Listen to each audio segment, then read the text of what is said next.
Section, what we're going to be talking about is the Fibonacci tool. Okay, now the Fibonacci tool can be a very, very strong tool when it comes to actually measuring retracement in the market.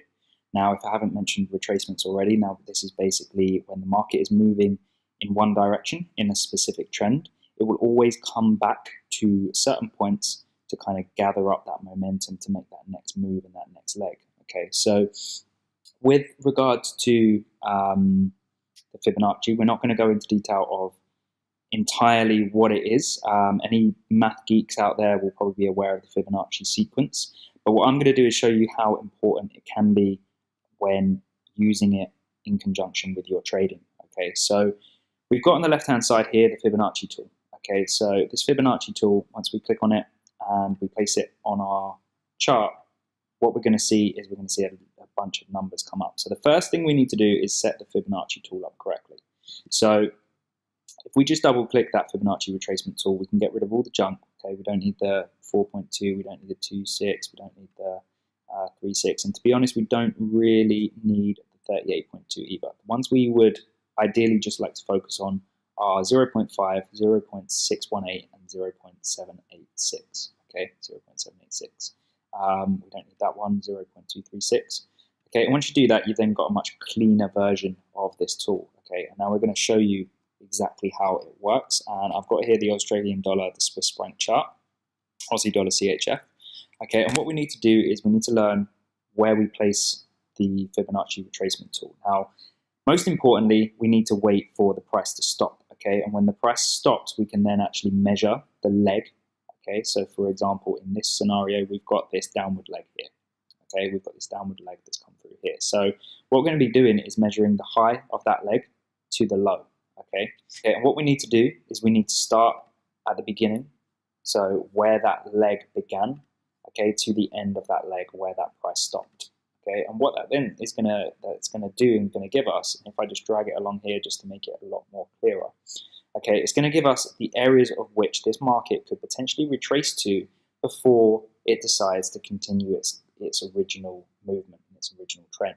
Okay, so with regards to markets and the way that markets move, we tend to have this kind of structure of we make a low, we come back, we make a lower high, we make a new low, we come back and we make a new lower high again, and then we come back and we make a lower low.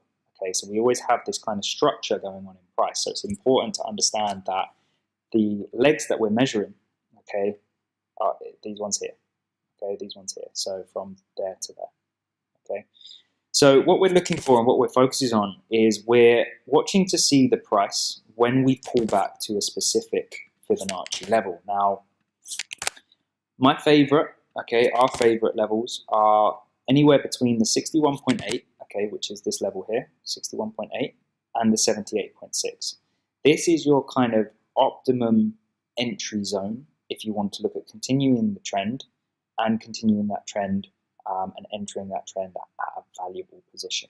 Okay, so as we can see here, what I tend to do is I then tend to draw a box and highlight the area, the zone that I'd be interested in potentially entering this market. Okay, which is right here, and this is a live market, so I'm not backtested. I'm not showing you backtested results and information. I'm literally just drawing this on Aussie dollar Swiss franc today, the 5th of January, and showing you actually how the price has respected that Fibonacci level already. Okay, so we've got the 61.8, we've got the 78.6. Okay, what I tend to do is draw that box around that region, and then what I'm doing after I've drawn that is I'm waiting, waiting for price to enter this region.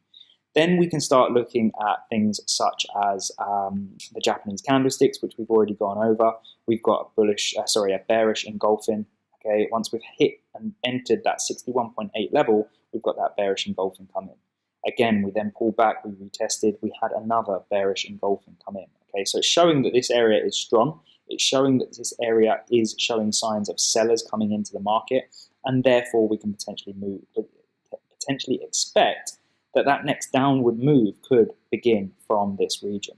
Okay, from this region.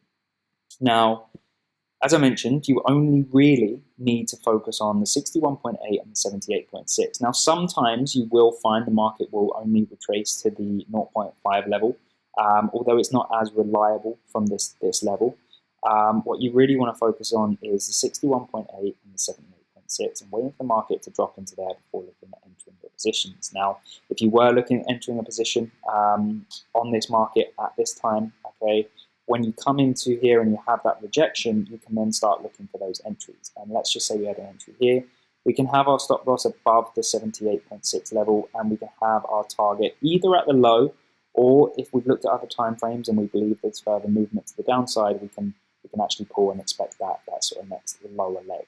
Okay, so that's how the Fibonacci tool works. That's how we use it in the market. Okay, and that's how we use it in real time as well. So we literally wait for that market to stop, and then once the market stops, we measure those retracements and we look at getting in these markets at these prices. Now, I'm just going to go down again into the 5-minute chart and just show you that it actually does work on multiple different time frames. So this is that exact same chart, okay, on a 5-minute time frame. And I'm just going to measure this leg here. So we've got this drive to the upside, and then we had the price stop, okay, and the price started retracing back. Now, if we wanted to enter that short-term upward trend, where would be the ideal scenario to do it? So we grab our Fibonacci tool, okay, Fibonacci retracement, we've got it right here, and we pop the first point on at the start of the trend, and we pop the second point on at the top of the trend, okay, and I always just extend that over to the right-hand side, just so that you can see it a lot clearer.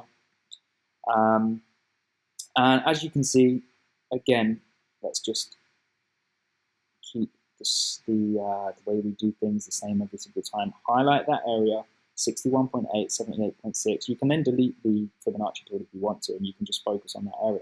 But what happened? As soon as price reached this area, okay, as soon as price reached into this area, we started getting the wicks on the candles. We zoom in, had that bullish engulfing 5-minute candle, and we excelled away from that area. And what happened? We created that new high in this scenario. So as I said, the market is going to be doing this.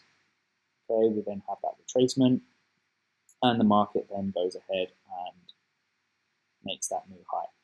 Okay, perfect example. 2 examples on the same chart, different time frames. Okay, and on a live market as well. Okay, so, and it doesn't just work on hourly, it works on every single time frame. Obviously, be aware that the higher time frames are going to be a lot stronger in terms of the Fibonacci levels. So what I'll do is I'll just jump down into a daily chart for you. Just get to the end. Okay, perfect. So what we can see on the daily chart. So we've had this pullback in price here. Okay, if this was an hourly chart, we would have a much more significant drop in price before we have that push higher.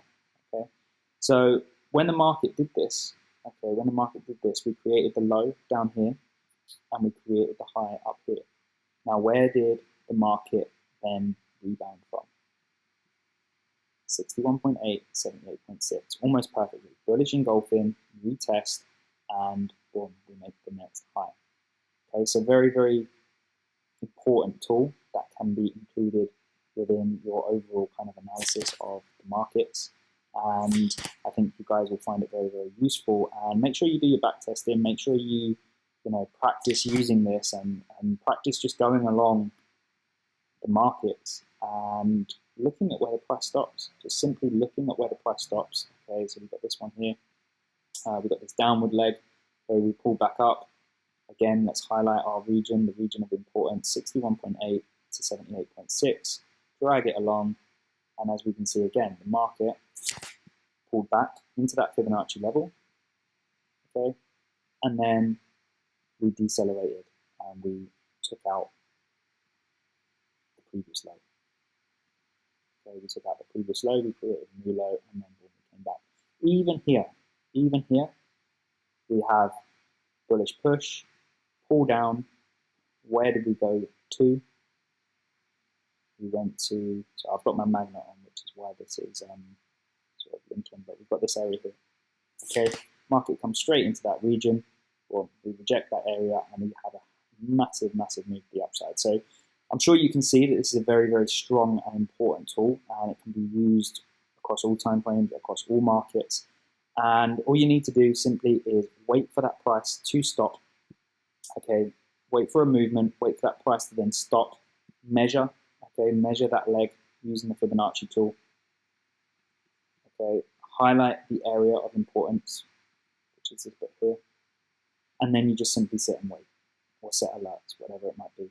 Wait for the market to pull back into these regions. Once you've hit those regions, okay, once you've hit those regions, this is the trade that you'd be expecting to take. Now, just an additional bit of information on this one is if you are lucky enough to get yourself a very, very good entry on here, the first point you want to look at taking profits off this market, okay, is this level here, the previous high. Because we might have what we've already spoken about, which is a double top. Okay, we might actually have the market come up to that region and then actually perform a double top and decelerate lower. So once you're on the way up here, you want to move your stops to break even. And once you get to this level here, you also want to take some of the profit off of the trade. Okay, take partial profits and secure those because you never know, that next leg might not actually occur. That next leg might not actually occur. Okay, obviously you need to have the higher time frame analysis to be able to determine that.